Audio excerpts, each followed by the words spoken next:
across the UK, on DAB+, on your smart speaker, on your smart TV, and on your side. This is Talk.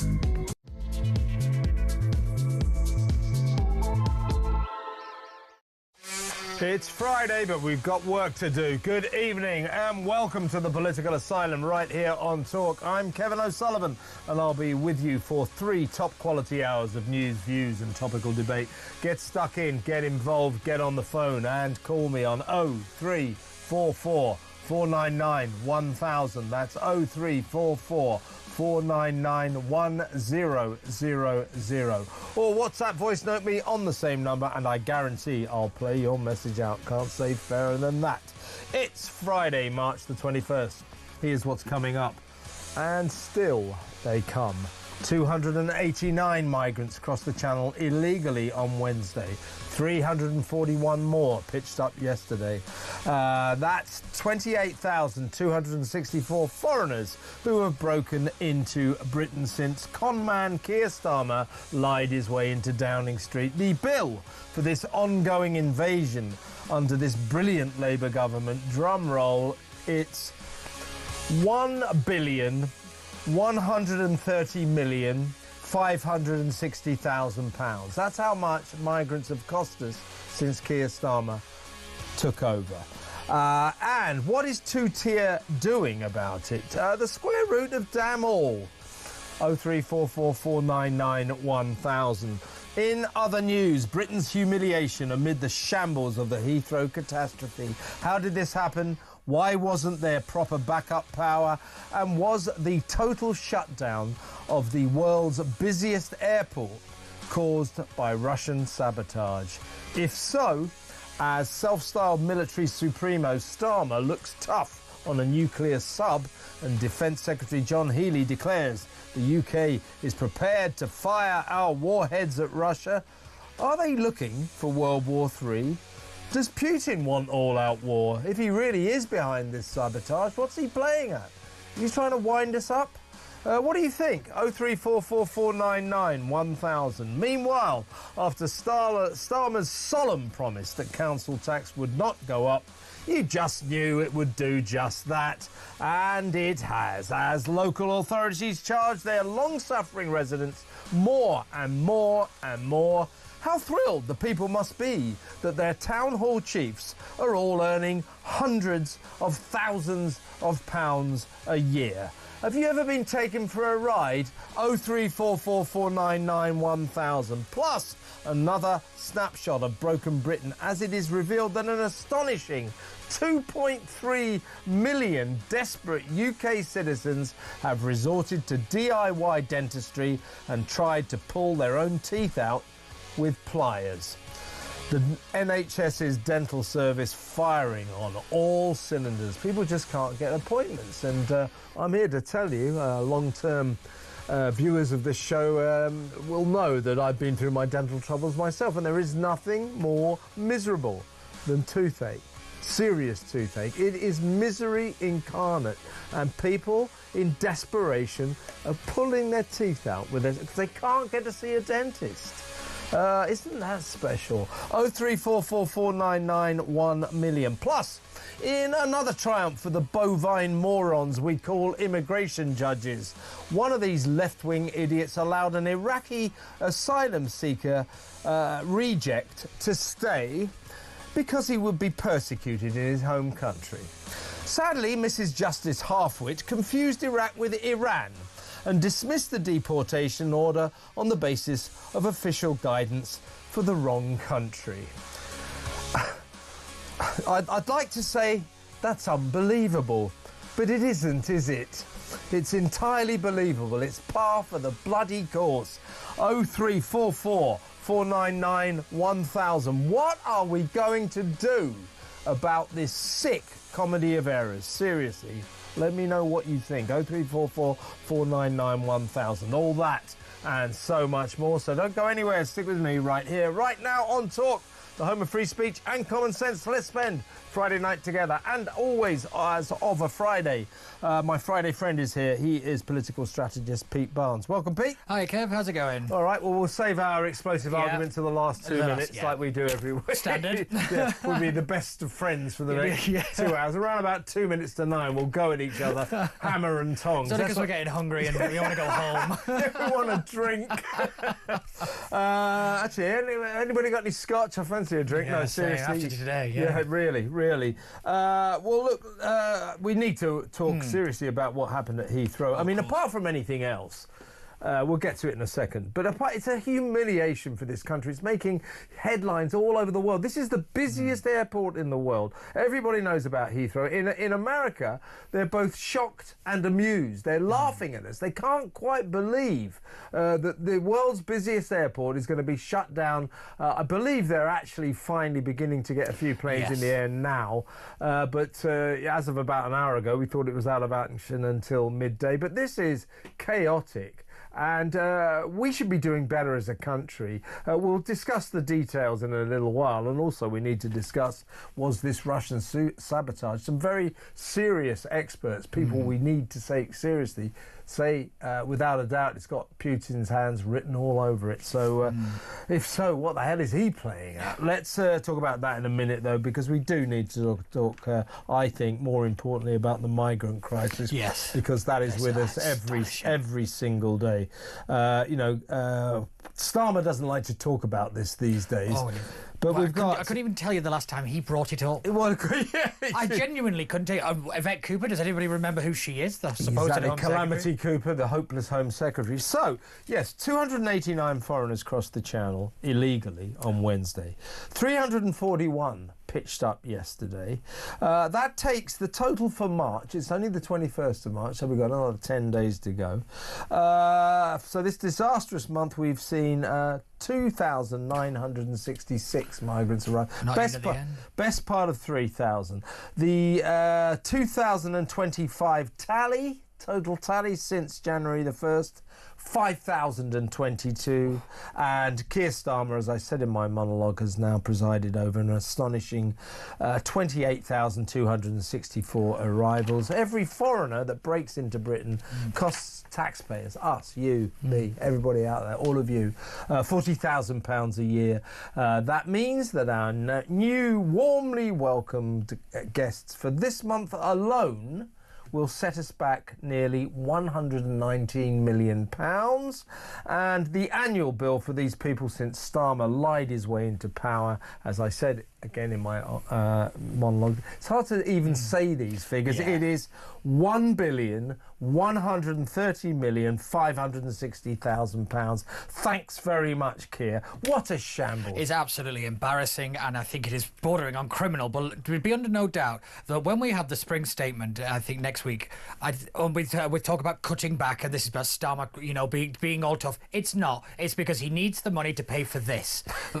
We are losing frontline. We are losing frontline services because we need the money to pay for this lot. That is what's happening. This has nothing to do with him getting tough or being right wing. This is necessity because he's not got any money because he's providing zero growth. The growth figures today were dreadful yet again. Yeah. At what point do we have to say that this government is actually a threat to us at this point? Because all I'm seeing is these numbers going up and up and up, services going down, standards going down, and our national security clearly compromised, no matter how you look at it.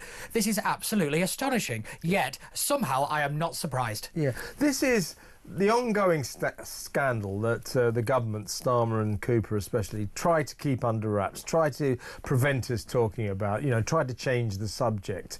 But it happens day in, day out. And the worst thing about this is, why are the numbers looking higher this month? Because the weather's getting better. Now, summer is coming. We are on course for a complete record this year. I'm predicting probably over 60,000. Easily. If the weather It holds, could be more, yeah. could be more. And this is because that idiot Starmer, two-tier Keir, has taken away all the deterrence. He cancelled the Rwanda scheme. We have no deterrence. We merely have enticements. This is a migrant small boat armada invasion happening day in, day out, and it's getting worse. And when they get here, why are they coming here? I say this, I know I say this all the time, but they get here, what do we do with them? We put them into 4-star hotels, we give them 45 quid a week, we give them free dentists. They get dentist treatment, all right, by the way, free doctors, and free food and free lawyers to fight their case to stay. The insanity of that is off the scale. Why do we give them free lawyers to fight their case to stay when they broke into our country illegally? If they must have a lawyer, pay for it yourself. Exactly, and also let's not forget that we're also then paying for the prosecution of that case as well. We're paying for both sides of the case. It's astounding to me that the government could get up on there and say we're going to act tough, we're going to do this, this, and this, and yet that is what they, like you said, that is what they get when they get here. It is. There are no words anymore to express just how infuriating this is, yes, because the government is standing there and barefaced lying to us. You cannot say you are getting tough on this issue whilst rolling out the red carpet, and that's what they're doing. And it is now incumbent upon us to talk about smashing the gangs. Oh, God. Smashing the gangs. All this government have done, you know, you remember where impetuously, childishly, I thought, in an infantile gesture, he ripped up the Rwanda scheme on day one. It's a gimmick. It's a gimmick. Well, I think what he should have done then, Pete, you know, I know he doesn't like the scheme, and a lot of people I respect, a lot of right-wingers never liked the scheme. I thought it was worth a try. I had my doubts, but I thought it was worth a try. I'm sure you kind of agree. But what he should have done, rather than say, oh, well, the Tories did this, so I'm going to throw it in the bin. Ha, ha, ha. You're out of power and I'm in power now, so I can do that. Well, what he should have done is respected British taxpayers who had been forced to shell out £700 million on this scheme. The Tories spent £700 million on it. So for him to just dispatch that onto the scrap heap of political history was, I think, disrespectful to us, don't you think? I think 100%, and let's not forget Yvette Cooper said it was the biggest waste of taxpayer money she's ever seen, and yet she's presiding in this government. I mean, again, they're either so... It's so annoying, aren't they? It's just so irritating annoying. because they're either that blissfully unaware and lacking in self-awareness, or they know what they're doing and they are doing this deliberately. It's one or the other at this point. They may be doing this deliberately, but let's not say they know what they're doing. Yeah, These people do not know what they're doing. But you're right. I think that the issue at the bottom of all this is that there's no resolve here, really, on the part of the government. They actually secretly believe in the united colours of Bellaton and open borders and all that kind of crap. But they pay lip service to this. But let's talk about what they do see as their laughable deterrent. It is, of course, smashing the people gangs. And this is the Border Security Command. They've got a £200,000 a year boss called Martin Hewitt, former Scotland Yard cop, who arrived on day one of the job. It took them 4 months to find anyone stupid enough to do it. He was also fourth in line. He wasn't even first choice. Nobody wanted to do No it one because they wanted all it. knew it was a poison chalice hiding to nothing. First thing he said day one, well, smashing the gangs won't solve the crisis. Anyway, the point is, though, the Border Security Command, as far as I know, hardly got anyone working for it except for him. They gave him, if you like, £175 million worth of high-tech, state-of-the-art equipment to find the people smuggling gangs. How many people smuggling gangs have they found? How many people smuggling gangs have they smashed? Zero, zero, zero. Two fat ladies sideways. Zero. Unbelievable. Yeah, let's be real, that these criminal gangs are better operated, they've got better equipment, and know far more than what they're doing than the British government. Let's just be real about that. At the end of the day, these are international cartels, you know, these are top-flight criminal gangs. The idea that Keir Starmer was going to bring them down. Cleverer than Starmer. My God, Starmer is lucky if he ties his shoelaces correctly. But you know, and I know I always say this, but it bears repeating, and it should always be repeated, because their entire strategy is ill-founded. The foundation of their strategy is just wrong, because even if on the off chance they ever remotely find a people smuggling gang and smash it, on the off chance they ever smash a single gang, or even if they smashed all the gangs, There'll be new gangs tomorrow. If you don't stop the migrants, there will be people smuggling gangs. It's called supply and demand. You've got to stop the demand. The way to smash the people smuggling gangs is stop the migrants. Then the people smuggling gangs don't have any customers. Yeah. Yep. Oh, 100%. But can I just say that the one thing that they don't need to do is send Angela Rayner off to Ethiopia to say that, no, you could perfectly fine to stay here, despite the fact that, you know, all of them are leaving. I thought that was a terrific waste of money. What on earth was she doing in that country? Well, you know, as I give you Sir Lindsay Hoyle. There is nothing more terrifying in politics than a socialist with an expense account. Yeah, that's very true. Actually, we'll play Samara. I'm just talking amongst yourselves. I'm talking to my producer.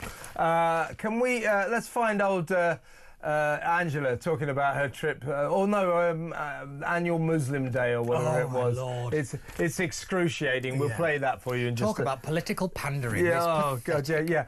Anyway, we'll pass comment on it later, but you should have a look at it. It's excruciating. It really is. Anyway, we're going to break now, and when we come back, we'll talk about the Heathrow fire chaos. That next. Stay tuned.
Reserve special criticism for Keir Starmer, who promised prior to the general election that he would freeze council tax, not 1 penny extra on your council tax this year, and instead people are facing an average increase of £109. And no, not 1 penny, £109. It's totally wrong that you'd raise expectations like that, make promises like that in opposition, and then quite cynically you've then gone against those pledges. So another broken promise from Sir Keir.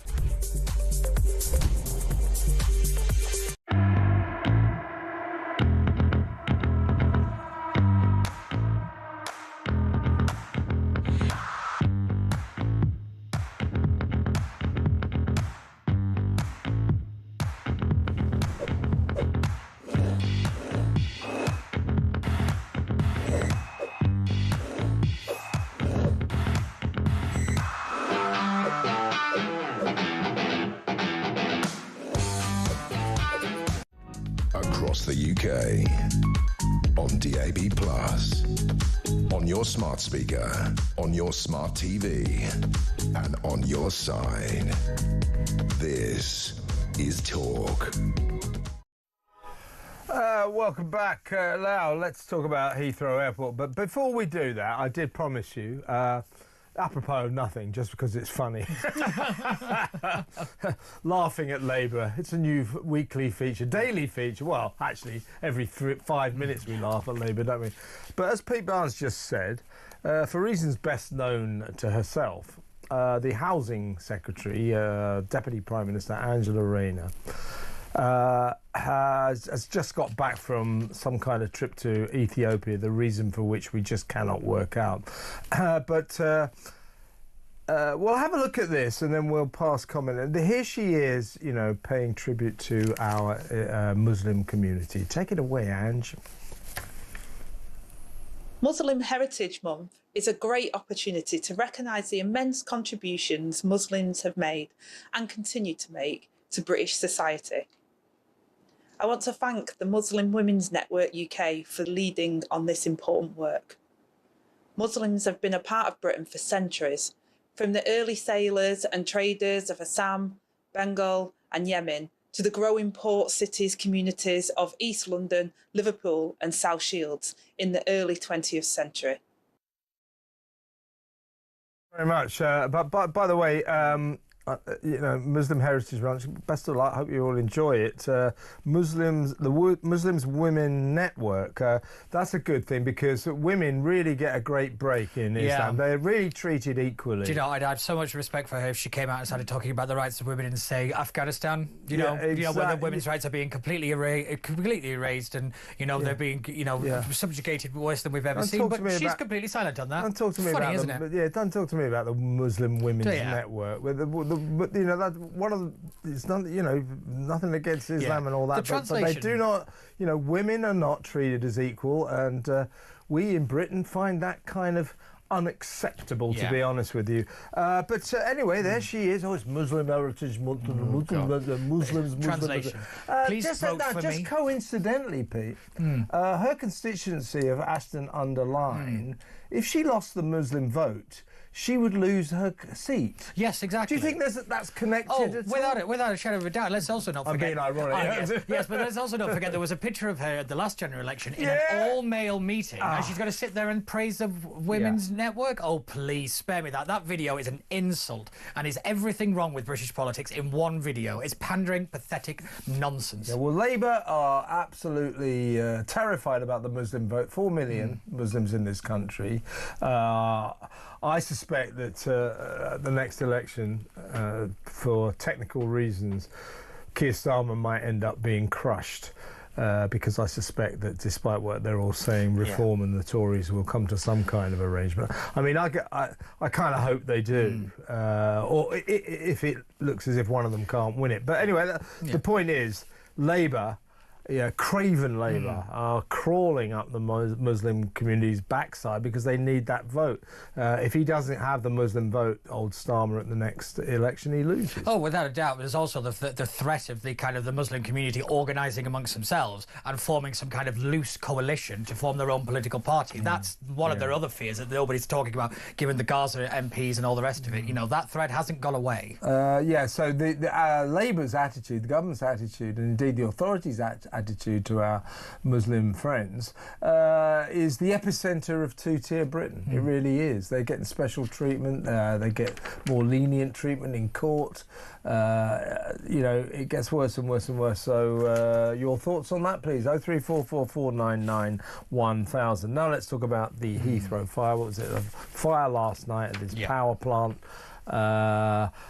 Completely knocked Heathrow out, we were told, until midnight tonight, which is this is the world's busiest airport.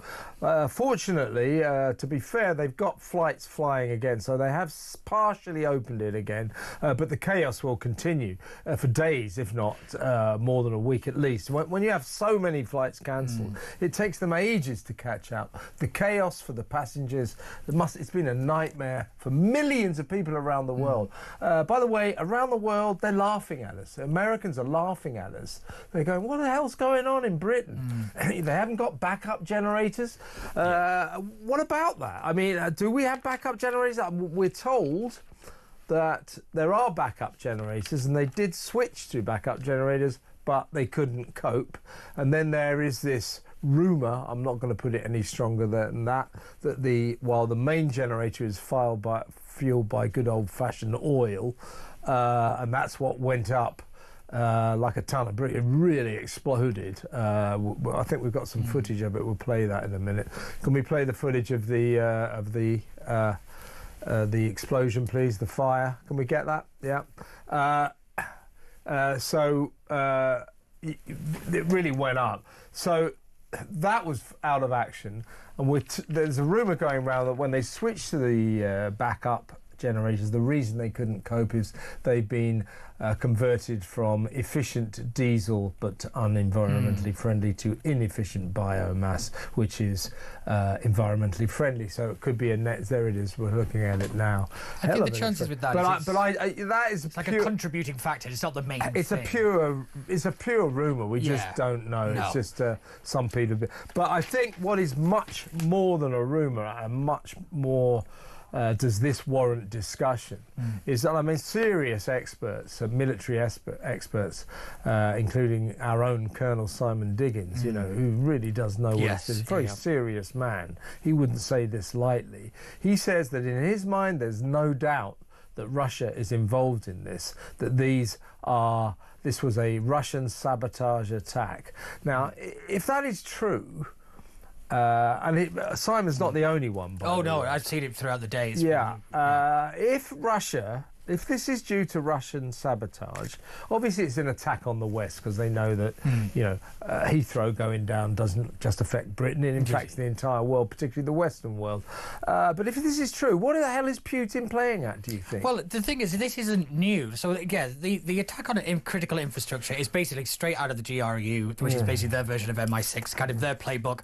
Everybody knows this. It's happened here in the UK where there was attacks on weapons manufacturers, and there was a DHL cargo ship as well that was involved, and they was basically MI5 said it was Russia. You know, MI5 have not shied away from saying this for quite some time, that the GRU have had spy rings operating on the streets of the UK for a very long time. So we shouldn't really be overly surprised. You know, let's not forget also the Paris Olympics where there was those fires as well. Yeah. Those were blamed. The trains again. The trains. They were again. It was attacking infrastructure, because when you attack the infrastructure, everything crumbles around it. And unfortunately, Britain crumbled a little too quickly for my liking. But the reason Putin does this is to say that he can do it. It says like you might niggling us. Yeah, that's niggling what he does. That is what he does. Saying, oh, I don't have to invade. I'm already here. Yeah, that's what this is. It's saying like, look, you can play your little war games all you like. I'm already in your backyard because you took the eye off the ball, and this is the consequence of that. I mean, like you said, obviously Simon's been saying that, and there's been loads throughout the day that this is basically so predictable. But even if it isn't the kind of Russian aspect of it, we have a major national problem here when it comes to critical infrastructure security. You know, no matter how you weigh this up, no matter who is to blame for what, something failed of an epic proportions here. You know, these backup generators weren't designed, like you say, to be to have the full capability, but also they weren't immediate. In what way is it a backup if it's not immediate? You know, there is some major questions to be asked here about is all of our infrastructure secure? Because it's water, electric, waste, transport, food, health. Let's look at the security of hospitals and the recent hackings that we get. You know, all of this is linked together. It is about taking the UK out at the knees, and it works far too well. The fact, Sadiq Khan, of course, was recently warned that the power system for Heathrow was inadequate. But the fact that the backup generators didn't work is a disgrace. But luckily, Pete, we do have a damn fine government, and we've got some really good secretaries of state. My favourite, I don't know about you, is the Net Zero Secretary, Ed Miliband. And here he is. Here's Ed Miliband talking about this Heathrow catastrophe. Take it away, crazy Ed. I'm reticent to sort of jump to conclusions about what it says. As I understand it, from the national grid, there was a backup generator, but that was also affected by the fire, which gives a sense of how unusual and unprecedented it was.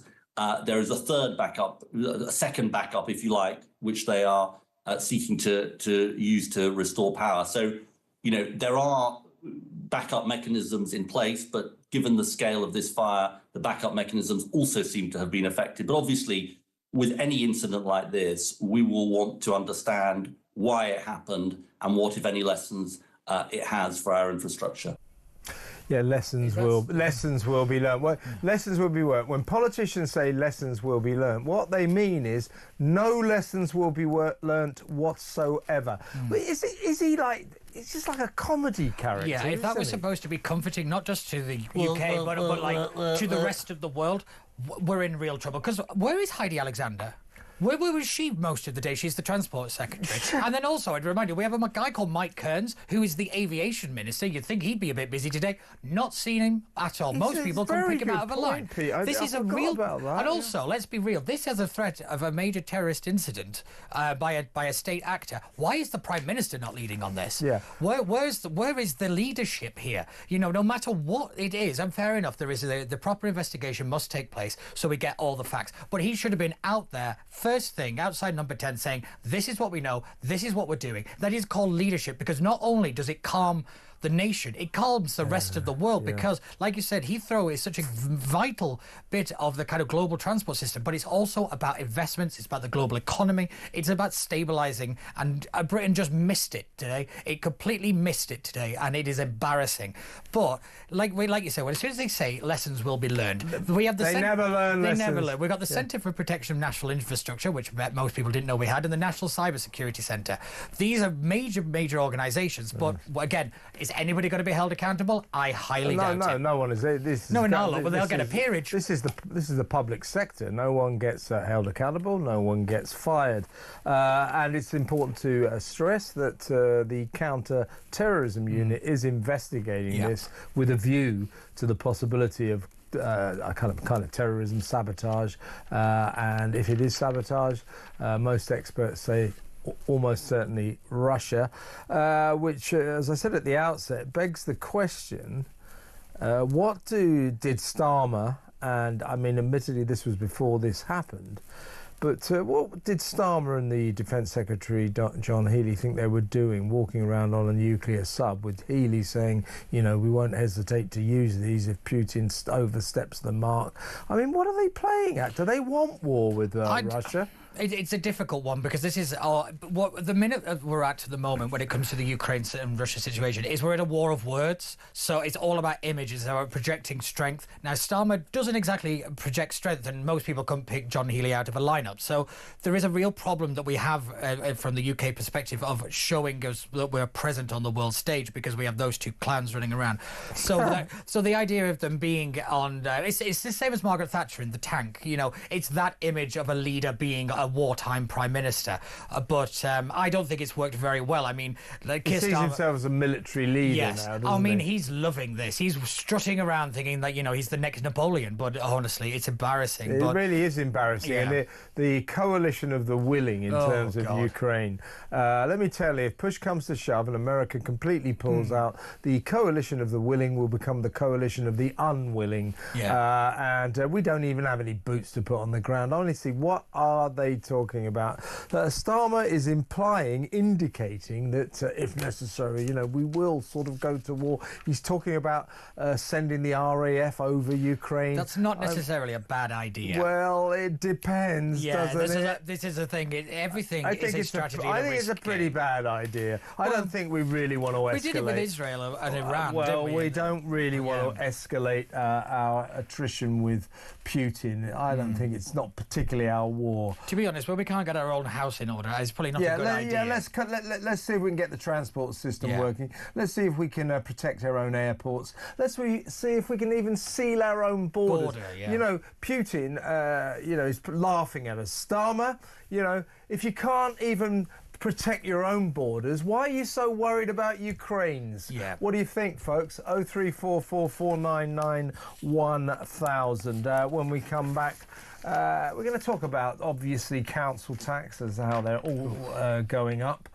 Keir Starmer, of course, promised us solemnly council tax would never go up under him. Of course, what we knew at the point he said that means it will go up, and indeed it has. And how thrilling it is for all of us that our town hall tin pot tyrants, the chief executives that mismanage nearly every local authority in this country. They make a complete mess of it, if I can put it this way. Their service is total rubbish. You know what I'm talking about. Rubbish collections are now in many places virtually non-existent.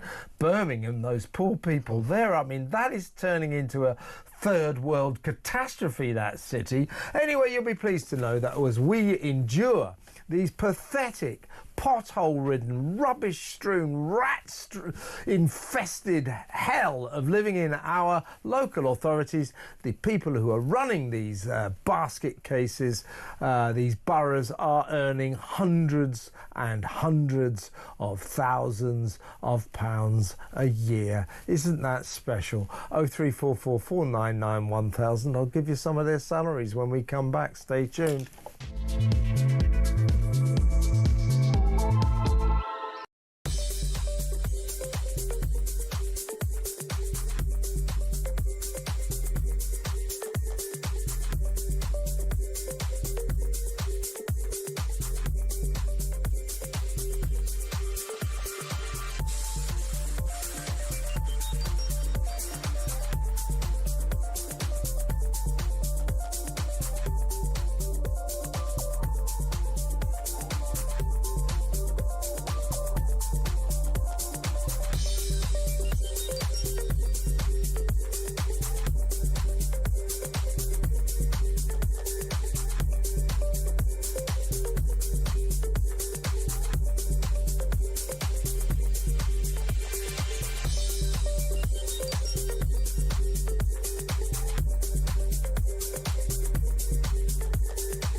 Across the UK, on DAB+, on your smart speaker, on your smart TV, and on your side. This is Talk. Welcome back. We're going to talk about council tax, which, as you know, has been going up all over the country. 5% in Hampshire. If you live in Hampshire, lots of lovely places, lovely county, lovely towns in Hampshire.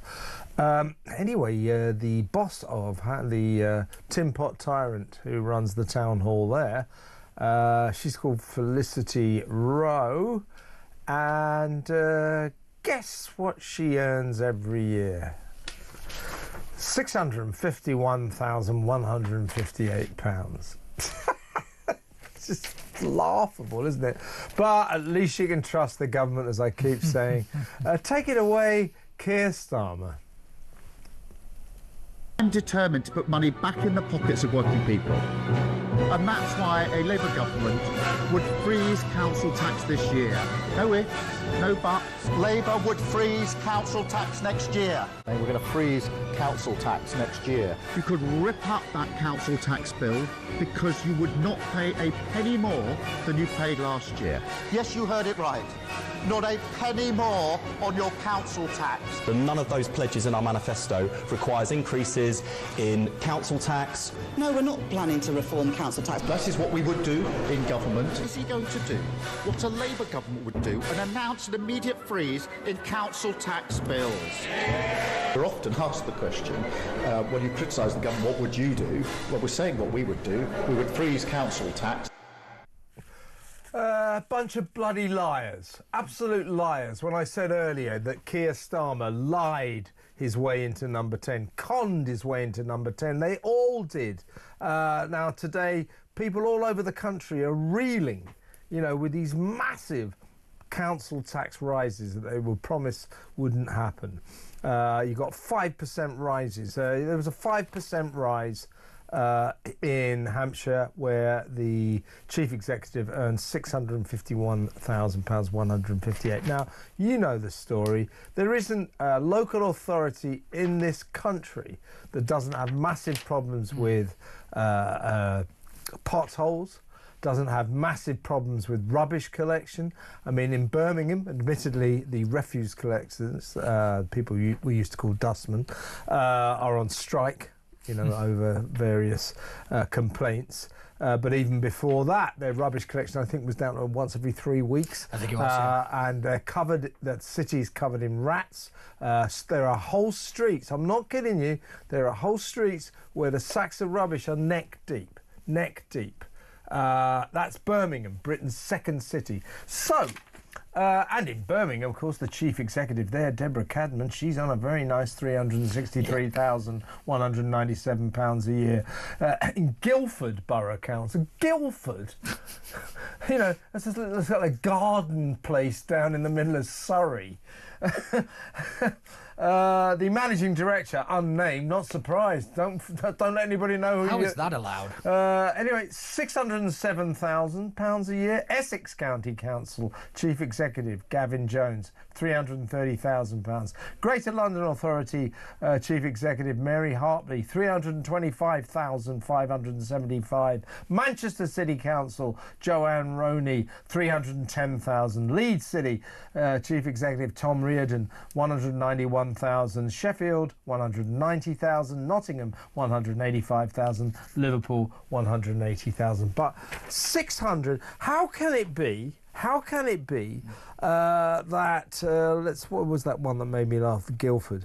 That Guildford, to run Guildford Borough Council, Guildford, warrants a salary that I think is about 5 times more than the Prime Minister. Yeah, most he of has them to are. run the whole country on £160,000 a year or something. But running Guildford Borough Council warrants £607,300. These people are taking you and you, Pete, and me. They're taking us for a ride, folks. Don't let them do it. I know, the thing is that this story comes around every single year, and it just gets worse and worse and worse, and more fanciful and more hysterical and more depressing all at the same time. It's like every emotion in one story. But if we look at, say, some like Birmingham, there's roughly 1.5 million people live there. That is a huge area to cover. So the chief executive, obviously, you need top talent. You need the best people. Have you running. seen Birmingham? And this is the point. Have you followed the story of Birmingham? But this is the point I'm making. It's bankrupt. It is being run by the most incompetent people who are being given these astronomical amounts of money, and yet nobody seems to care, because it's not just the salaries we should be concerned about, it is the pensions. The pensions on these kind of salaries is going to bankrupt this nation. That is the huge problem. And now we've got an increase in number of people in the public sector. Well, when those pensions become cashed in, you think it's bad now? My lord, start buying tin goods, because this is just it is terrifying. But you know, for Labour to have done, like, Keir Starmer stood there at the general election and said, I'm not going to do this, and he lied to you. He fundamentally lied to you, because everybody with a brain knew that these councils had no money. They're also running huge deficits. They've no fiscal control. Most of them are bankrupt and are holding on by a knife's edge. It is a genuine concern. So check it out, Birmingham's Britain's second city, as I said. It looks like, you know, Bangladesh, and I'm probably not doing Bangladesh any favours there. There are rats the size of cats running around there. Rubbish is neck deep because there's no rubbish collection at the moment. But even when there was, the dust carts were turning out once every 3 weeks, and people were, you know, desperate. But apparently now the people are chasing dust carts down the street with bags of rubbish. You know, desperate scenes. Yeah. Now, when it was revealed that 2 years ago, September 2023, that Britain's second city, due to rampant, rancid mismanagement, had pretty much gone bankrupt. the Labour leader of the council, you know, he was on hand to deal with this situation. No, wait a minute. Oh, thank God. Oh, wait a minute. He wasn't. He was on holiday with his family in New York. Wow. His name is John Cotton. I mean, unbelievably, he's still there. I know, yeah. This is one of the major problems, because in Birmingham they also have this issue of gender pay gap reparations kind of thing, and the person they brought in to deal with that used to be the economics advisor to Ed Balls. Well, I think that says everything. Yeah. This guy had no experience in local government, no experience running any kind of organisation, or let alone a team, and yet he was brought in to manage a huge problem with a big financial burden to it that needed delicate touch and experience, and that is who the Labour Party brought in. He was at a political appointment because he was best friends with Ed Balls. Yeah. This is the reality, is that local councils are being used as these kind of political footballs, but most people don't realise that the major services you get are provided by the council, not central government. Yeah. So everything to do with business rates, I think they do know.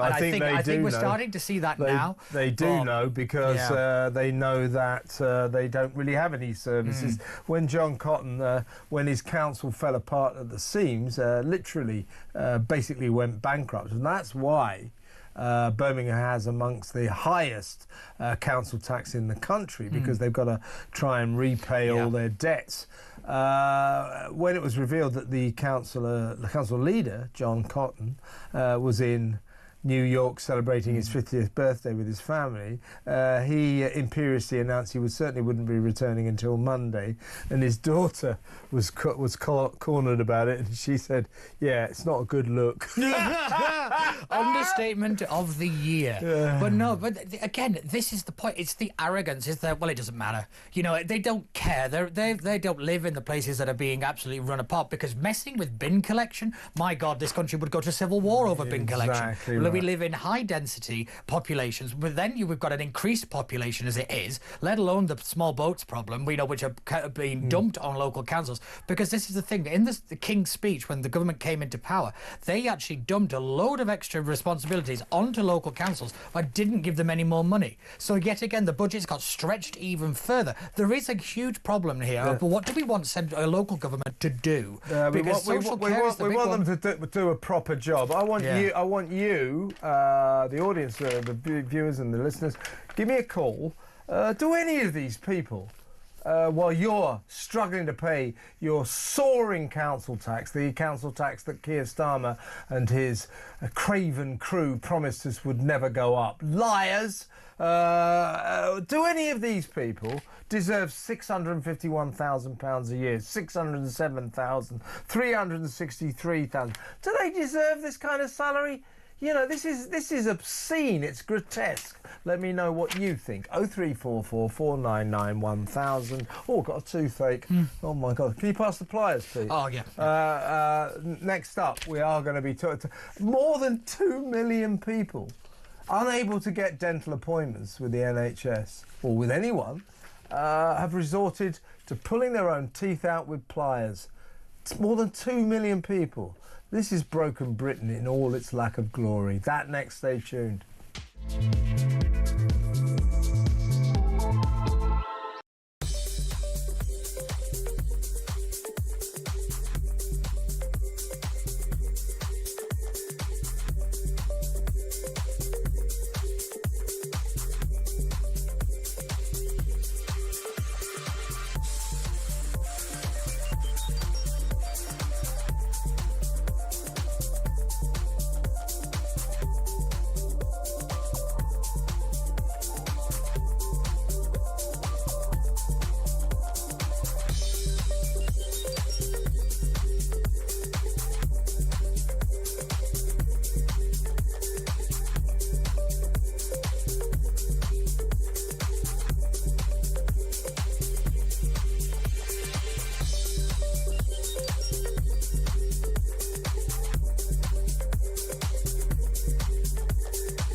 I'm afraid if you are in other circumstances, such as, for example, finding that you're booked on one of the Gulf airlines, Emirates or Qatar Airways, or indeed a North American airline, if you're overseas with one of those, then UK air passenger rights rules don't apply, and so you will be spending probably quite a lot of money, and you may well have to claim on your travel insurance.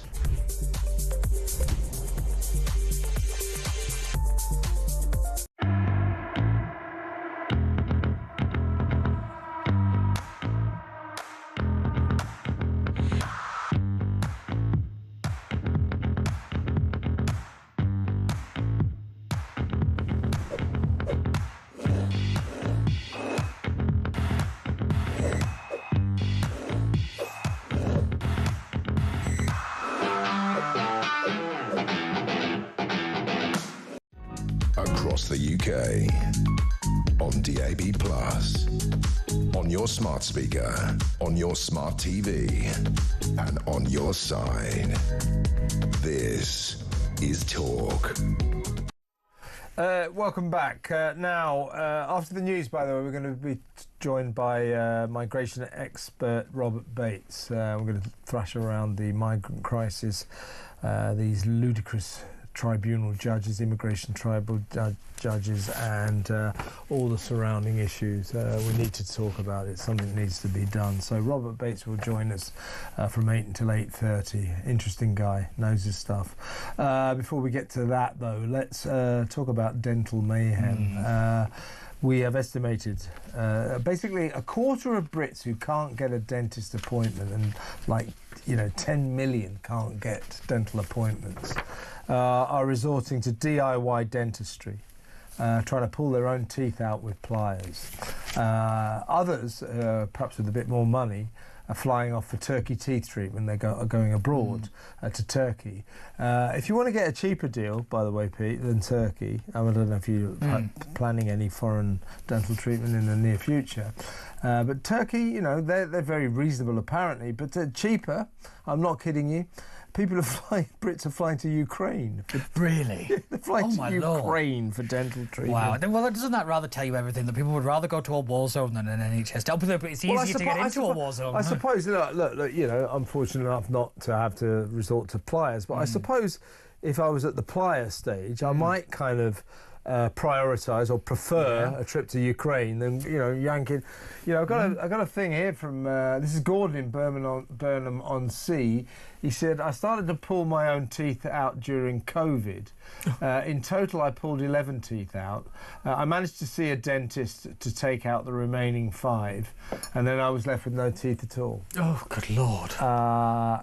He actually then went to Bristol University, where they made a sort of guinea pig of him, and gave him a full set of teeth, both the upper, so he managed to get through this nightmare. But most people would just end up with no teeth. Yeah. Now, we've got to do something about this. I mean, I keep saying, but we can't have... This is modern Britain. People going, I can't get a dental appointment, so I know, I'm just going down the tool shed. I mean, this is ridiculous. It is, but it boils down to two factors. It's cost and access. So if you look at access first, it's down to the 2008 renegotiation with dentists and the government over their pay and all the rest of it. And everybody knew back then it was a disaster and it would lead to this. And yet we continued to kick it into the long grass, and here we are. And then when we look at the cost, it's just astronomical. Even if you go to have just a normal teeth cleaning, it's like nearly 80 quid. It's so expensive. And if you don't want to have any work done, I mean, luckily I'm all right for dentists, but I don't really trust dentists as it is anyway. I have this thing with dentists. But as I say, long-term listeners, most of last year I was in the dentist chair. Partly, actually, it was pretty much cosmetic, to be honest with you. But it ended up not being cosmetic because I ended up really hurting. I had to get loads and loads of treatment. I spent, I think, something like, of last year, about 6 months in the dentist chair. This is a central London dentist private dentists. To say it was expensive is something of an understatement. Yeah, but then this is the problem. You got to get back alley dentistry. You're going to get people going abroad. You're going to get that. You know, there is also the argument. You know, this goes. I think it links into what Keir wanted to do with brushing teeth. But for teaching kids how to do it. Yeah. Because that actually saves money from the NHS further down the line. You know, but again, it's about parents taking a charge of that situation. But it's one of the funniest things though is the reason that we now have to pay for the dentist was brought in by Attlee to pay for the Korean War effort. Oh, really? It's funny, isn't it? That this is now starting to hit. We've got Ukraine on the doorstep, and now with the payments for the dentist. So it'd be funny if we're getting fewer and fewer dental appointments to pay for our involvement in Ukraine. Meanwhile, the people who can't get dental appointments are getting on planes and flying to Ukraine to get dental work done. Yes, there's some kind of weird merry-go-round irony about that. It was that policy that Nye Bevan actually resigned from the government over. Yeah, really. Yeah. Right, 48% of Brits have not made an appointment with an NHS dentist in the last 2 years. Now, as I understand it, this is because the NHS just doesn't make dentistry worthwhile for dentists. It's such a loss maker for them. Yeah. So they prefer to concentrate on their private patients. Yeah. And from the dentist's perspective, of course you would do this. Everybody would say they wouldn't, but of course you would. This is the real problem, is that, this dentist problem, it shows the fundamental failure of a national healthcare system that doesn't work. From the very beginning, it's just rotten from the very bottom, like a tooth, rather ironically. But it needs real reform, and I don't see that coming anywhere down the line because, West Street is talking a good game, but it's nonsense. But he does talk a good game. Yeah, he does like to talk. Problem is, he doesn't seem to play one. No. I'd like to hear from any of you because I'm really genuinely very interested in dental pain, toothache, because I've suffered for such a lot of it last year. One night, I remember I came home I did the show here. I was just like eating Nurofen Plus like they were Smarties, and I estimate it's really bad for you. Don't do this, folks. But I was in such agony. I had to do something. By the time I went to bed, I think I'd taken about like 12 Nurofen Pluses. You're not supposed to take more than 3 in a week or something. So there's the pain aspect, and then of course people in desperation. So I'd like to hear from any of you who've been through a kind of dental hell. Any of you who have resorted to pulling your own teeth out, DIY dentistry.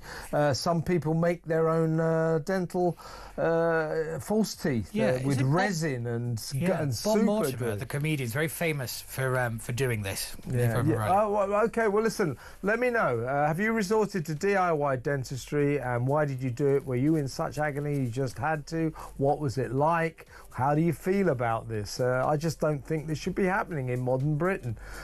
Am I controversial? Am I wrong? Next up, as I said, we'll be joined by migration expert Robert Bates. Stay tuned for that.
across the UK.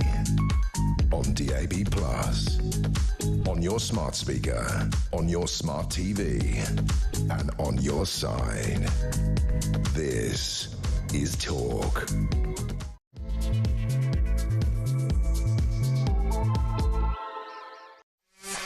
I was just telling Pete Barnes about the Political Asylum, my show's campaign, Just Stop Hoyle. We're trying to do something about the fact that the Speaker of the House, Mr. Speaker Sir Lindsay Hoyle, in 2 years of jet-setting glamorously, notched up £250,000 worth of expenses charged to us, the British taxpayer, flying to places like Los Angeles, Australia, the Cayman Islands. When he went to Montserrat in the Caribbean, he chartered a private jet. He spent thousands and thousands of pounds on chauffeur-driven limousines. He stayed at expensive hotels, 900 quid a night. He went to Gibraltar four times, where he just happens to be Chancellor of the local university there, University of Gibraltar. What's that got to do with parliamentary business? Why did he take his parliamentary staff there? More to the point, why did he take his wife? Are we paying for this? Just stop Hoyle. Just stop him doing this. What do you think? When we ran this story in December, he got his pompous note from his office saying that I obviously didn't understand what the role of the Speaker was. Well, I think it's just to sit there in a chair going, order, order, order. What it isn't is to fly around the world at great expense for mysterious reasons, fact-finding missions. Yeah. Why does this Speaker of the House of the mother of all parliaments have to go on a fact-finding mission to find out how they run the parliament in the Cayman Islands? Oh, just happens to be a very nice sort of Caribbean paradise island. Coincidental, of course, coincidental. Yeah. Just stop Hoyle, folks. Am I right? 0344 499 1000. Would you like a fun fact? Yes, I did my work experience with Lindsay Hoyle when I was 16 years old. Yeah, oh, did you? Yeah, I did. You northerners. We all stick together. Yeah, I just think he's got questions to answer. Yes, he does. And what worries me, what I don't like, and it's just the way the world is. There are 650 MPs in the House of Commons who should be questioning this outrageous, I think, misuse of public money. Not a single one of them has got the guts to stand up and say what's going on here, because they want Sir Lindsay to call them, and so they make their little speeches from the backbenches that they think will dazzle the nation and propel them to high office. Most of them at the next election will be back to the local council where they came from. But anyway, you know what politicians are like, never knowingly undersold on their own brilliance. But anyway, so this is a good bit of the show. We're going to go back to the migrant crisis and talk to someone who really knows all about it and does some really impressive work, being a guest on this show many times. So for the next half an hour, let's spend it in the excellent company of the boss of the Centre for Migration Control, Robert Bates. Thanks for joining us, Robert. Hi, Kev. Thanks for having me. Sorry I can't be there. Yeah, no, that was a pity. Robert was going to come to the studio, but I told him that you were here, and he said, not with Robert. It's not the first time, and it won't be the not last. with Peter Barnes. Yeah, sorry you can't be here, but just as good down the line. Look, we were talking earlier, Robert, and I want to get your thoughts about this. You know, you may have noticed, I'm sure you have, last couple of days, on Wednesday, 289 more illegal migrants pitched up on our shores. Yesterday, 341. 2,966 migrants so far this month. 10 days still to go, by the way. And that means that the cost of migrants for this month, for the first, for 3.5 weeks of this month, will cost us, the British taxpayer, over the next year, £119 million. And since Keir Starmer came into power on July the 5th, the total of people who've come into this country illegally, they are illegal, whatever anyone says, is 28,264, and the cost to us, the long-suffering British taxpayer, of that over the next year, by the way, it's rising all the time, but so far is £1,130,560,000. This is obscene, isn't it? Because the government isn't doing anything about it. You do great work here, but do you not share Pete Barnes's frustration, my frustration? We were talking about this earlier, going, what the hell are they doing about this? When are they going to do anything? Do you not share our frustration? Oh, I share it tenfold, Kev. Honestly, when you look into the details of how the asylum system in Britain is being run, you realise how mismanaged, haphazard and frankly careless the whole system that is being presided over actually is. You're absolutely right. Some of those numbers are flabbergasting, and frankly the cost to the taxpayer is only going to increase and increase, frankly, because we're not deporting enough of those individuals who have had their asylum applications rejected. You're right, absolutely right. Most of them are illegal migrants. They've come into the country illegally. By definition, they're illegal migrants. I don't care what the Refugee Convention says on that front. But they're coming in, they're having their asylum applications rejected, and then we're not able to remove them as well. So they're imposing further costs as well. I think the really scary figure that's come out in the last couple of days is the fact that we've hit about 5,000 now for the start of this year. By this time last year, we're about 1,000 or so up. Is that right? Is that right? I've got the figure here somewhere. I wrote it down. Yes, since January the 1st, 5,022. Are you saying that this time last year it was in the 1,000s? No, we're up on about 1,000. We're up about. Well, we're up 1,000. Well, that is terrifying. I reckon, Robert, you're more of an expert than me on this, but it looks to me as if we're probably on course for about 60,000 this year. Oh, at least, yeah. I think 50,000 is definitely in the bag. We can bank that.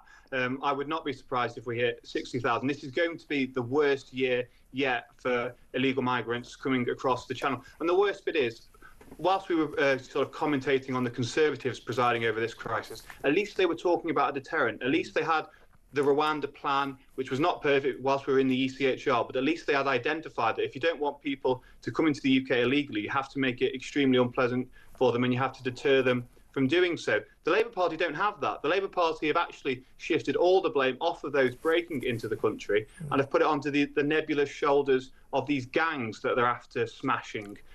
With very limited success so far. Well, when you say, but Robert, when you say very limited success, what you actually mean is absolutely no success. They have not caught a single people smuggling gang, and despite a £200,000 boss of the so-called Border Security Command, and despite bestowing on that Border Security Command £175 million worth of high-tech, state-of-the-art equipment to find the people smuggling gangs. But as I keep saying, let me know if you agree, I suspect you will, this is a completely false premise. It's a completely flawed strategy. You can smash as many gangs as you like, and as long as there is the demand, i.e. the constant flux of migrants coming to Calais, there will be gangs. You can arrest them all today. There'll be more tomorrow. You've got to stop the migrants. And this government is doing nothing to stop the migrants. As you say, they got rid of the only deterrent we had, Rwanda. Keir Starmer throwing into the bin £700 million worth of taxpayers' investment in a sort of fit of infantile politics. It's just a gimmick. Pathetic, pathetic. And all we have now is enticements. So this is out of control, isn't it? You're right. I think you're being a bit unfair to the NCA, though. They have, I believe, popped a couple of dinghies over in warehouses in Germany. So they're clearly, worth their money already. I stand corrected. There we go. But the real point is, and you can see this ever so slightly with some of the strategies that are starting to come out, the Labour government are beginning to, take out adverts in Iraq, sort of pleading with people, would-be illegal migrants, not to come to the UK. They're trying to clamp down on social media profiles that are advertising, frankly, the land of milk and honey that Labour have created for illegal migrants. But the fact of the matter is, these are almost inconsequential fiddlings at the margins, and these are the kind of things that really don't work unless you have at the heart and centre of your illegal migration strategy something that will really repel people and really make people think twice before jumping in a boat on the channel, and that is a strong deterrent, and as well on top of that, a strong commitment to deporting those that are here illegally, which is something that the Labour Party are claiming they're doing, but the numbers that they're removing are so infinitesimally small that they're hardly worth talking about. And also, we have allow, or we grant asylum to a sort of grotesque percentage of these people. I think it was 3 years ago. We were every single person that applied for asylum, 75% of them got a yes. Now, our body politic, the Labour lot now, are really boasting and say, well, we got it down to 47%. Now, I think it's Germany is 12.5% and France is about 30%. Why is it, Robert, that we are so lenient about granting asylum to people who come here illegally? I still can't quite get my head around the fact that these people break into our country illegally. And what we do to them, oh, you've broken into our country, you've broken our laws. Here's a 4-star hotel, here's 45 quid a week, here's free food, here's free dentistry, here's free doctors, here's free lawyers to fight your case to stay. That is basket case insanity, isn't it? Yeah, I think the last point you touched on there, the free lawyers, is really key here.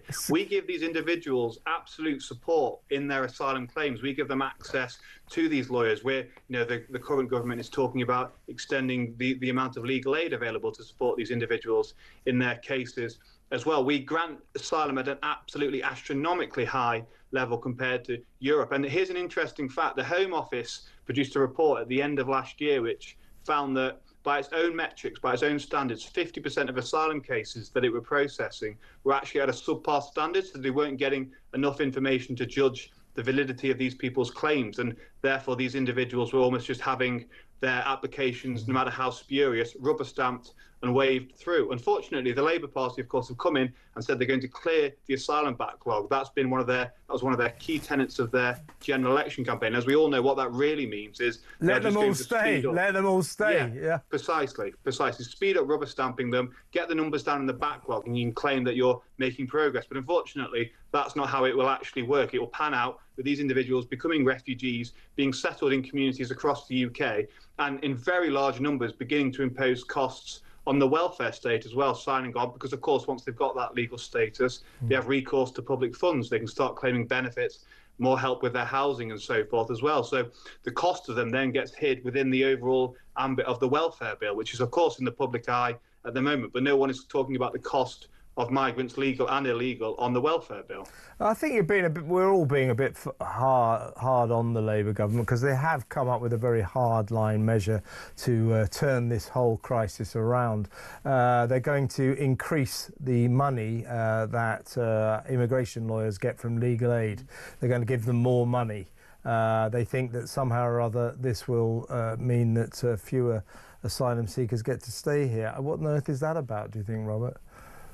No, it just means we're effectively arming those individuals that have been bunging up the system in the first place. We're giving them more resources, we're giving them more impetus to want to kind of fight every I and every T of a deportation order, and to really make the process so much more difficult for the Home Office. It's absolutely balmy that the Home Office and the government are funding their own sort of competitors in this realm and making things more difficult for themselves by arming to the absolute guilt these individuals that we know don't really care about the truth or the individual. They just want that human rights victory. They want that kind of sense of justice that comes with being able to make someone, however undesirable, stay in the UK. So absolute bonkers policy, but frankly, it doesn't surprise me at this point the way the Labour government have been acting with this issue. Yeah.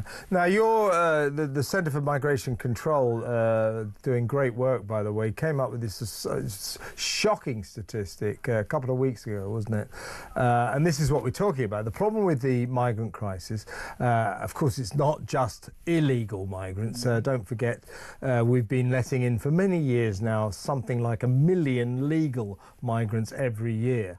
Therefore, culturally, this country is changing. This is changing the nature of this country. And the Centre for Migration Control established a couple of weeks ago that nearly a quarter of sex offences in this country, sex crimes, rape, sex assault, paedophilia are committed by foreign nationals, and the foreign national percentage of our population altogether is 9%. So 9% of the people who live in Britain are foreign. Nothing wrong with that per se. 25% of sex crimes are committed by foreigners. So the obvious thing to draw from that is that the men come over from a different culture and shall we say they find it difficult to adapt to the way women behave in this country. It's a real cultural problem, and it's something, you know, we were all very shocked by that a couple of weeks ago. I haven't seen the government reacting in any way whatsoever. Nor the BBC. No. Crazy the lack of mainstream kind of pick up that story got.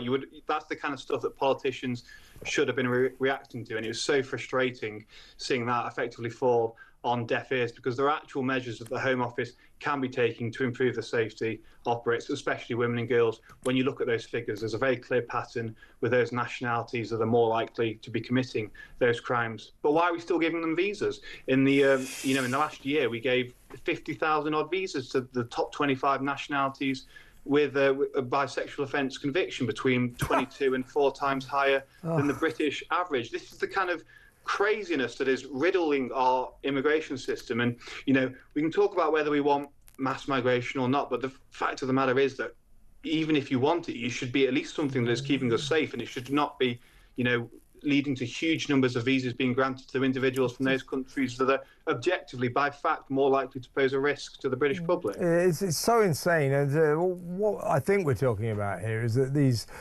foreigners that come here and commit sex crimes, many of them come from cultures where, frankly, women are second-class citizens. Women are not treated as equal as men. And they kind of think they have the right to sort of leer at women as they walk down the streets, maybe even touch them, maybe even attack them. They kind of think it's within their gift. That's the problem, isn't it, Robert? Yeah, absolutely. And it's, you know, Alex Phillips has done a lot of great work on this, your former co-presenter and colleague. I'm sort of stealing the issue from her, but yeah, I absolutely. I've worked with Alex. Well, we used to be co-presenters, so I've talked to Alex about this for quite a few years now. But to carry on, sorry. Yeah, well, and the fact of the matter is that, you know, women weren't listened to, individuals weren't listened to. But, you know, walking around the streets of London, walking around our major cities, on our larger towns, the sort of lack of social capital, the lack of trust feels tangible. You can sense the sort of change in the way that society is operating. And I think that's one of the huge shames that we've seen as a result of the immigration policy of the last 20 or so years, is that the sort of wonderful high social capital, high trust society that we once had has absolutely deteriorated. And of course, it's not just sexual offences, although I would argue they're at the forefront of the kind of crisis. It's the thefts, it's the drug dealing, it's the violence as well. And they all are coming as a result of an immigration policy and system that is actively allowing individuals from countries that the data shows are at higher risk to come into the country. I don't want to give the wrong impression, but I have a few nefarious friends who say to me, leave the Albanians alone. They provide a very good service, keeping this country supplied with drugs.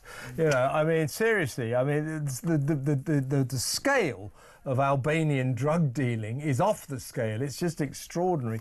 And what is it? We have 10% of our... There's only about 80,000 people, men in British prisons. 10% of them are foreign, and a pretty high percentage of that 10% are Albanians. But all of which the government does nothing about. Now, we're going to go to break now, Robert, and I want to talk about the other aspect of this, the other problem, why this problem keeps spiralling, getting worse and worse, why our migrant crisis just keeps on getting worse. It's because of our judiciary. It's because of our left-wing authorities that are frankly way too lenient towards people that should be kicked out of the country. We'll talk about that next. Stay tuned, everyone.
I'm afraid if you are in other circumstances, such as, for example, finding that you're booked on one of the Gulf Airlines, Emirates or Qatar Airways, or indeed a North American airline, if you're overseas with one of those, then UK air passenger rights rules don't apply, and so you will be spending probably quite a lot of money, and you may well have to claim on your travel insurance.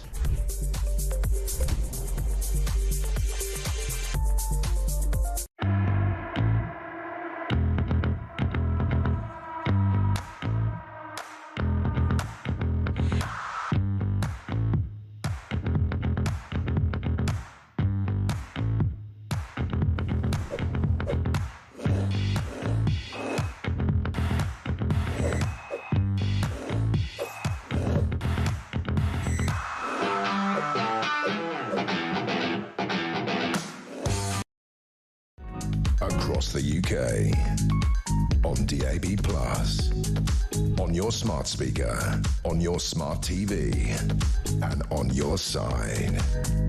This is Talk. Welcome back. Still with the Director of the Centre for Migration Control, the excellent Robert Bates.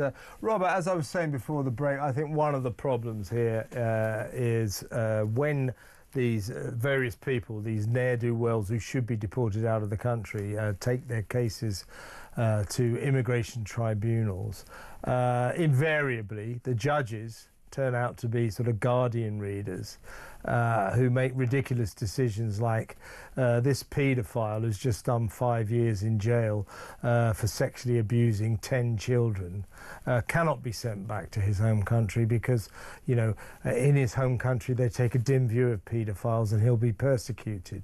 Yeah, I always want to say, well, we take a dim view of paedophiles and I don't really care if he gets persecuted. You know, so we get this time and time again. We'll talk about a couple of examples in a little while, but I think we have to preface this discussion by the latest egregious example of these sort of bovine, moronic immigration tribunal judges and the decisions they make. We are talking now about Mrs. Justice, or whatever she calls herself, Her Worship, Her Ladyship, Helena Suffield Thompson, who, given the case of a migrant who had been refused for asylum here, she ruled that he could not be sent back to his home country because he tweeted about Muslims, you know, he'd been a little bit derogatory about Islam, and therefore he would be persecuted back in his home country of Iran, and therefore the decision to deport was overturned and the lucky guy was allowed to stay. The problem is Iran was not his home country, it's Iraq. She got the countries wrong. There is official guidance, don't send people back to Iran if they've been nasty about Muslim because they will get persecuted. I say sod them, send them back anyway, but that's the official guidance. She took the official guidance for Iran and applied it to Iraq. The case has to be reheard. I mean, it just sums these judges up, doesn't it? I actually think this is probably the worst case we've heard so far. Because up until now, we've probably been able to somewhat qualm our fears, although obviously there's been a serious rot with the immigration judiciary. We've been able to go, oh, well, these are high-minded, well-read, scholarly individuals. Give me a break. No, they're not. Well, no, I think, well, this case in particular shows, you know, peeks behind the veil and shows that these are actually just individuals that are, you know, frankly, error-prone to such a huge degree that they can make something as basic an error as this, where they get two countries confused. This is the kind of basic stuff that if an individual in any other profession, any other walk of life made an error equivalent to this, they would have either been fired or they would have had such an embarrassment that they would have resigned. But the point is here, what's the accountability mechanism for this individual? She's made such a huge error. She's frankly potentially allowed an individual who maybe poses a threat, we don't know, but is definitely here illegally, to stay in the country on the basis of something that is objectively, as a matter of fact, wrong. But what can we do about it as the British public to remove this individual? And that really gets to the heart of the whole problem with our immigration judicial system and our immigration tribunals, is that these are kind of remote organisations with no real accountability to the British public. And instead, a lot of the cases seem to be acting, you see from the judges, as if they're on some kind of human rights crusade and desperately trying to frantically expand that corpus of case law and that kind of sense of what it takes for an individual to be able to stay in the country ever wider, so that, frankly, we're heading towards a point where anyone can stay because there'll always be a reason for them to stay. It's absolutely laughable. It really is. Now, the thing is, what they always quote, this paedophile who raped 15 kids, we can't send him back to Syria because he'll be persecuted. So I hereby rule that he can walk the streets of Britain and pose a terrible threat to British kids. I mean, the madness of that, again, is off the scale. But that's what they invariably rule. And they say, well, I didn't have any choice because of the European Convention on Human Rights. It says here, right to a family life, not allowed to send back to countries where they may be persecuted. It's in the European Convention on Human Rights. My hands are tied. Well, they're not really. So my view is this. Yes, of course we should leave the ECHR. We should take that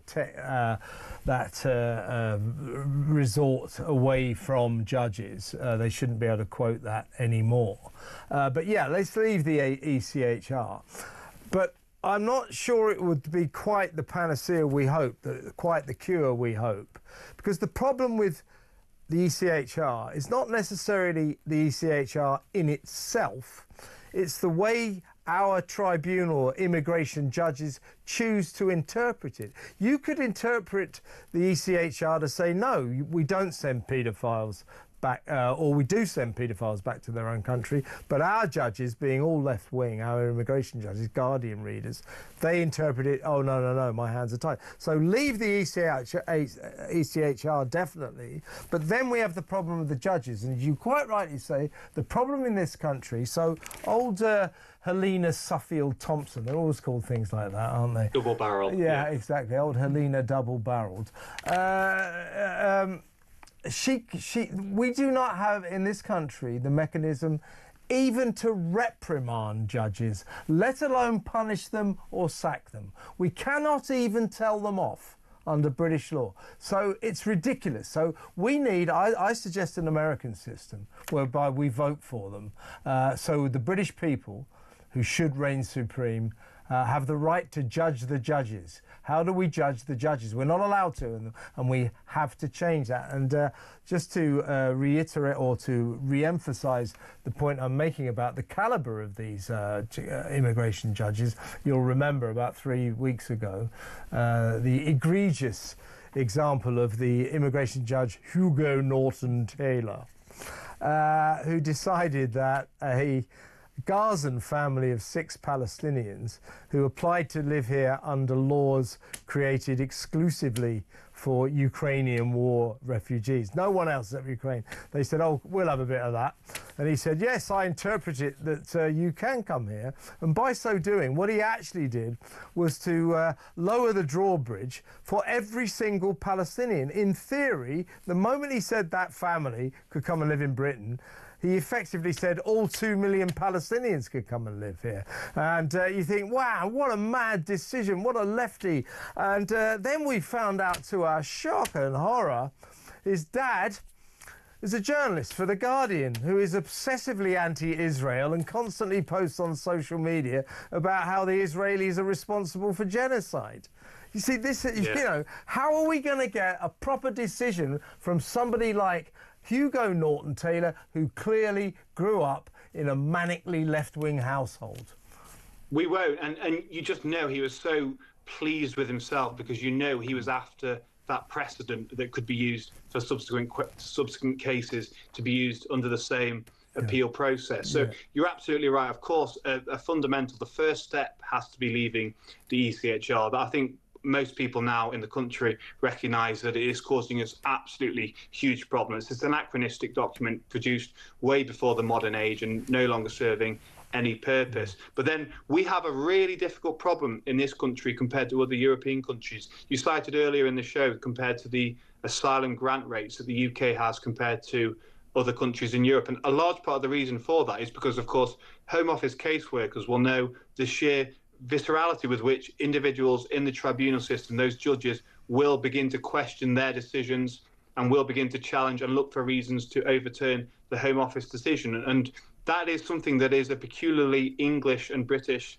sort of phenomenon. It's not something you see in Denmark, for instance, where the grant rate is a lot lower. I agree with you that we definitely need to move away from this system where tribunal judges are so far out of reach that they are completely unaccountable, and they basically treat our country as a plaything to project their own fantasies and their own utopian ideals onto. I think the American idea is a good system. I think there's also options whether we look at just in keeping the decision-making process in-house with the Home Office, although that, of course, leads to the sort of civil servant bias that you perhaps see, or maybe moving towards a system similar to the magistrates where we have members of the public selected as well. But I think we really, really need to recognise that the current system cannot go on, because a lot of these lawyers as well, of course, let's not forget these judges, before they go into the tribunal system, have worked for these left-wing law firms. They've worked for those that have challenged the Rwanda scheme, and as you rightly pointed out as well, individuals that have links to the Guardian and free movements and organisations, and they're deeply embedded in the kind of left-wing establishment that we're trying to break away from. This is what the country really needs to escape from the grasp of, because over the last 20 years it has caused us no end of harm across the board in so many different areas. But it's a big step that would need to be taken, and I can't see it being taken under the Labour government. I think, regrettably, we're going to have to wait until 2029, if we're lucky, and see something like a government with a bit of revolutionary zeal that will be prepared to rip up these kind of systems that have grown and grown and grown and really entrenched themselves over the last couple of decades. We are consumed by an insanity with all this, and sanity is what we need, and I am afraid you're right, we're not going to get it from this government, but we struggle on, and you do great work, Robert, and thank you so much for joining us. By the way, Pete says that after your excellent performance, he'd love you to come into the studio next time, and so would I. Robert Bates there, Research Director at the Centre for Migration Control. What do you think about some of the excellent things he was saying there? He's a good guy. 0344 499 1000. We'll go to break now. We'll take your calls after the break. I don't know if we have any WhatsApp voice notes, but we'll play them if we do. We do, I'm just being told. And I'll read some of your messages and we'll talk. So all of that next. Stay where you are.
Across the UK, on DAB+, on your smart speaker, on your smart TV, and on your side.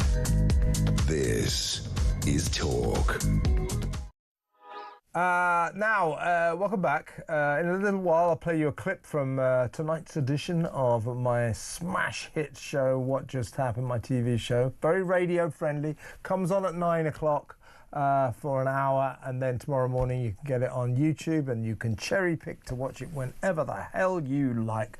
I'll play you a clip from that in just a second. But this is a new section, a new feature that we've decided to play on Fridays because we want a bit of fun on Fridays, don't you? It's Laughable Lefties. Laughing at Lefties. We're going to call it Laughable Lefties, and well, you may, I mean, perhaps you won't find them laughable. Perhaps you'll find them absolutely very, very admirable. But anyway, this is a TikToker called Lucas Battle. Crazy name, crazy guy, telling people about the dystopian world under Donald Trump. Take it away, Lucas. The year is 2028 and olive oil is $3,000 a bottle. We all live in Tesla hotels and you're not allowed to say the word gender. Everything is in black and white and you have to have a certain clearance to listen to music. Instead of Brat Summer, we have mining for coal solstice, and we need it. We are cut off from all outside fuel internationally, except from Greenland, which is now Arkansas. RuPaul's Drag Race is now RuPaul's underwater welding competition. And he judges the welders on how efficiently they can seal up a fuel tank. Men, you can only laugh in the comfort of your own home. Well, I quite like the idea of RuPaul's underwater welding competition because it would be better than RuPaul's Drag Race. Yeah, that sounds roll on 2028. Sounds good to me. Now here's number two. This is Massachusetts City has voted to become a transgender sanctuary under the dangerous Trump administration. So here's that. I need the city to protect me because the federal government won't. And if you think you're afraid of Trump, you should see how afraid of Trump I am. Can you wrap up, please? I do not want to be here. It's my day off. I do not want to be in your DMs. I do not want to be in your email inboxes. I do not want my creativity writing diss tracks like Kendrick. I don't want to spend an hour applying glitter on my face so that you will hear and see me.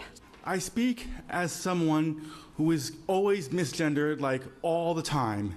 People refer to me as sir when I prefer to be referred to as ma'am. Noticing people here are trying to control the rights of others, and that's not right. We should make Worcester a sanctuary city for trans people. Everybody deserves to feel safe, and everybody needs to feel safe.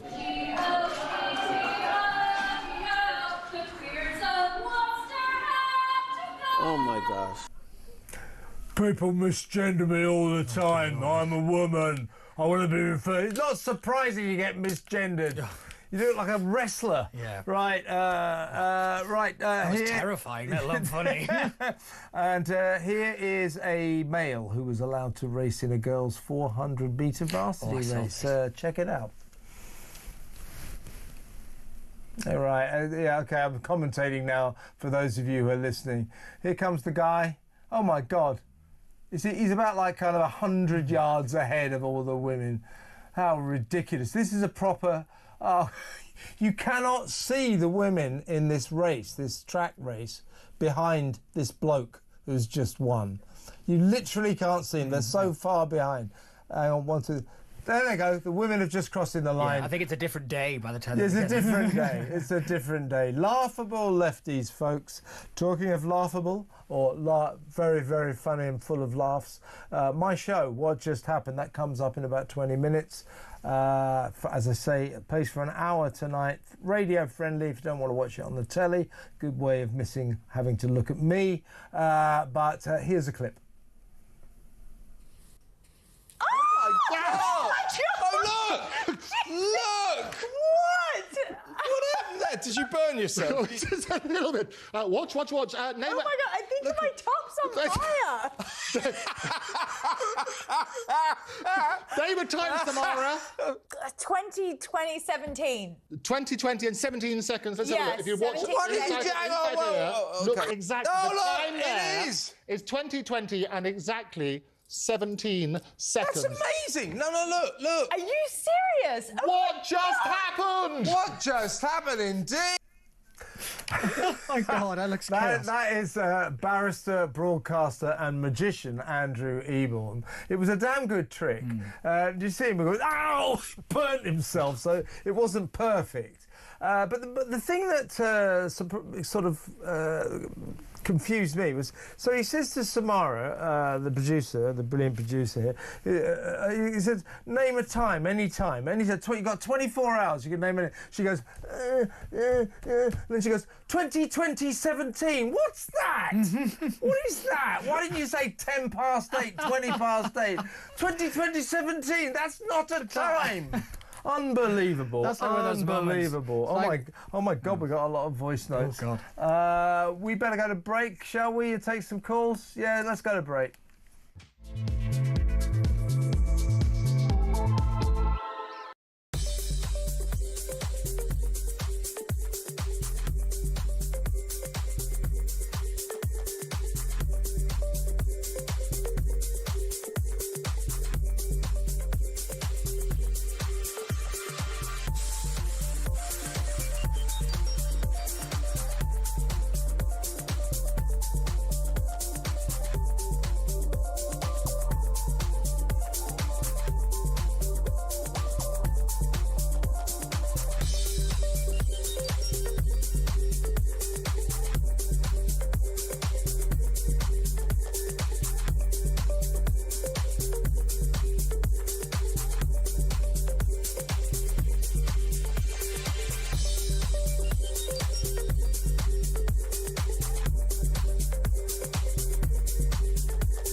Those fears that everybody has thought, it is such an incredibly ambitious, if not laudably unimaginable, that you're ever going to hit those goals. And the fact is that that huge cost that it's going to take and sit at the burden of normal households, normal households who can't afford those heat pumps, normal households who already see their highest electricity bills in the whole of the world, normal households who are seeing inflation going up and also are facing the prospect of possibly working in those industries that are being phased out before time.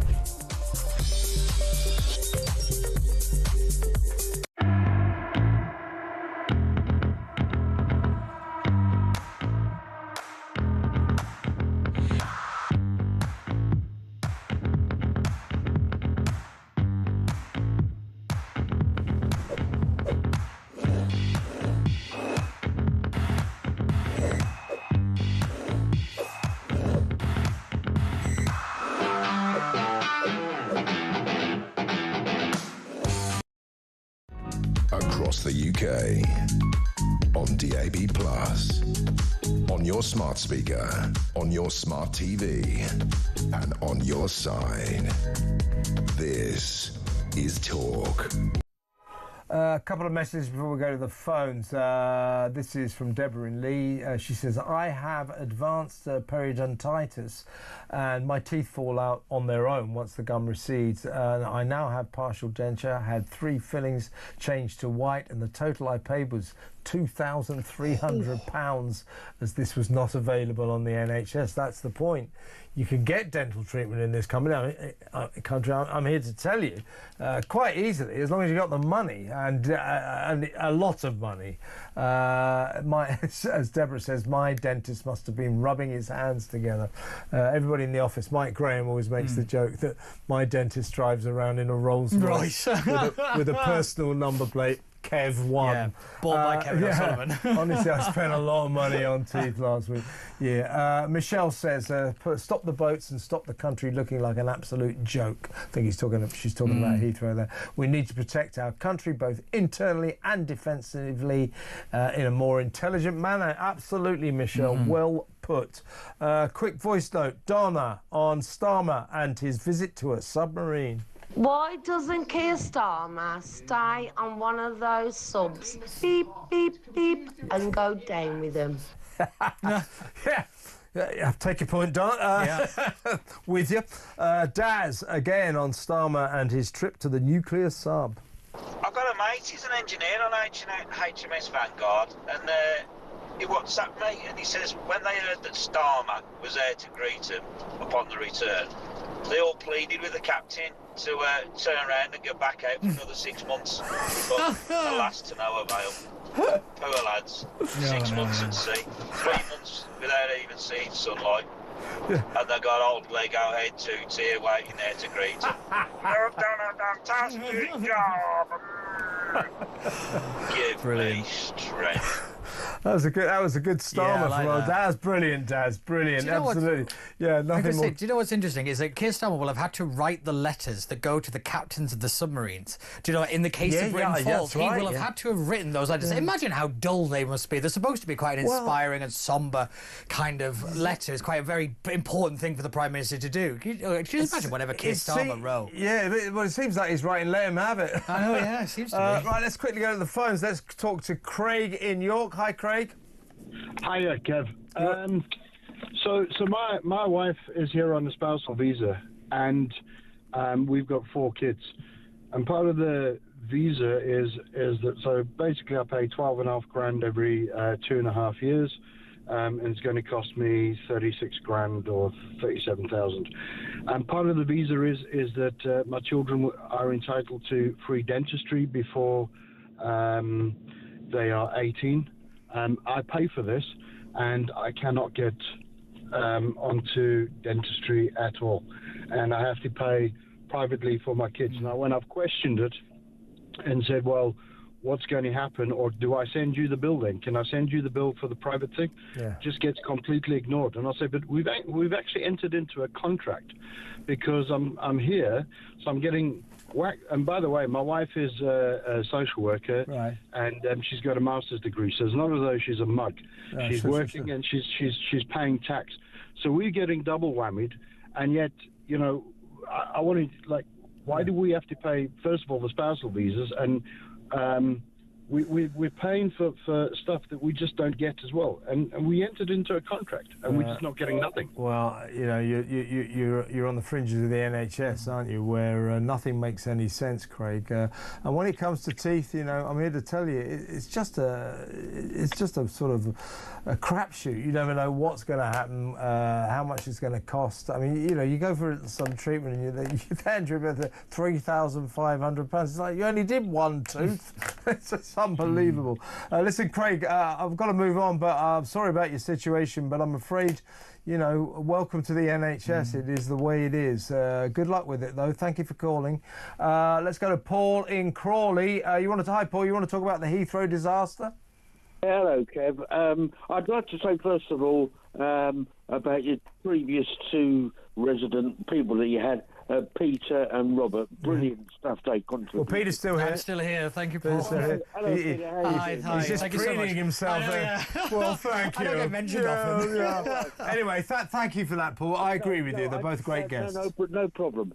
I mean, the ramifications of what's happened to Heathrow today has gone all over the 5 continents to me, okay? And it's a big deal. It is a big deal.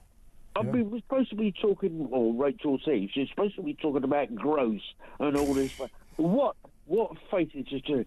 So what I would have thought, what I would have liked, would have been the Prime Minister and or the Transport Secretary and or the Aviation Minister come out and say something today. Why not all three of them? No, can I just finish? So, no, what do?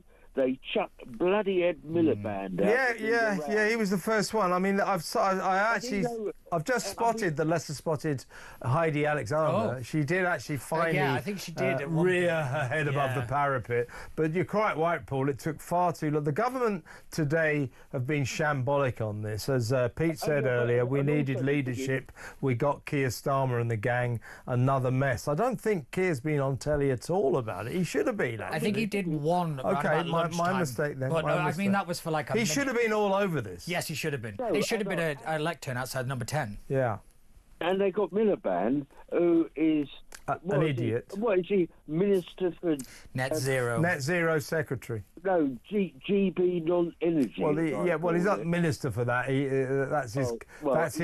That's his confusing company. By the way, he's just advertised, Paul, for a chief executive of GB News. GB News. GB, want to slip up. What is GB News? I've never heard of it. No, GB Energy, right, Paul? Listen to this. GB Energy, this mysterious company, nobody can work out what it's supposed to do. Ed Miliband says it's going to employ 650,000 people. So far, it has employed one person. That's the chairman. He is now advertising for a chief executive to run this non-existent, confusing company. Salary, £525,000 a year, 3 times more than the Prime Minister. What the hell is going on? I mean, it's another thing about what you were saying earlier about these chief executives of councils and things. But I think, going back to my original point, I think Ed Miliband's an idiot if he can't see this coming. Well, he's an idiot, period. You know? But to himself, if he can't think, he was chucked out by the government today to answer it. I mean, he's not in a position to answer it. And I think he's been chucked out. Well, I think he's an endangered species. I think that I think he's the Secretary of State who's in a lot of trouble because all of his net zero claptrap has resulted in us having the highest energy bills in the world, and we're not going to put up with it. And I think even Starmer has had enough. So watch this space, Paul, good call. I've got to move on, though. The show's nearly over. Thank you very much for an excellent call, though. Please call me again. Paul in Crawley there. I think we got... let's have a quick couple of WhatsApp voice notes. Ian on migrants and dentistry. Hi, Kevin. It's Ian from East Grinstead. I'm delighted that the migrants get dentistry. They might as well get their teeth looked after while the indigenous population have to do DIY stuff. Yeah. Fantastic. What a great country. It sums it up, doesn't it? Absolutely outrageous. And finally, here's Mike in West Yorkshire, wants to talk about the same subject as Paul was, Ed Miliband and Heathrow. When Ed Miliband says, I'm reticent, and he goes on to talk about, who caused it, he should just stop the sentence there. Yeah.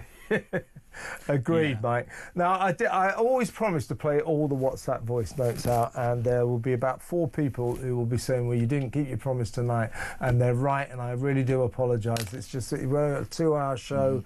I just couldn't fit them in. Keep them coming. They were all great. And we also get loads that are brilliant, only they're not really broadcastable on a family show. Let's finish with one of my favourite callers, Georgina from London. Hi, Georgina. Hi, good evening, Kevin. It's got that way now that every time I hear the word Keir Starmer, or as I say now, he who shall not be named, I have an anxiety attack. I mean, this Labour Party... Well, claim some benefits.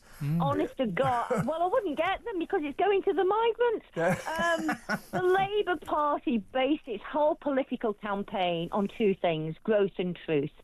I've never heard such a joke. Labour have lied barefaced. Well, did to you us. see, Georgina? Did you see that montage we played of Keir Starmer time and time again? We will not. I promise you that the council tax will not go up. Well, that's what I'm going to say. He categorically, on numerous occasions, said that council tax would not rise, and he's totally reneged on this. He's a liar. He's a liar. The worst is the sorry, Georgie. The worst is the excuse that he came up with is that it's up to local authorities to decide this. So it's not central government. So what? How can he promise them not to do it then? All he has to do is do a one-line bill saying that it's not possible for local authorities to raise council tax, and in one line bill he has 170 on majority. He could have passed it in an afternoon, and he refused to do it. He stood there and he lied to everyone. Of course he did, and that he lied to us to get him into number 10. Yep. He conned and lied his way into Downing Street. It is an utter scandal. Absolutely, 100%. And this is one of a whole menagerie of lies and broken A menagerie of lies. I like that. I like that. Yeah, I mean, you know, the whole manifesto was based on a lie. On a lie. They've got their sweaty little hands in the pockets of the hard-working British people looking for ever more inventive ways to take our hard-earned cash. It's getting to a point now that we don't open your pay packets, guys. Just send it straight to number 10.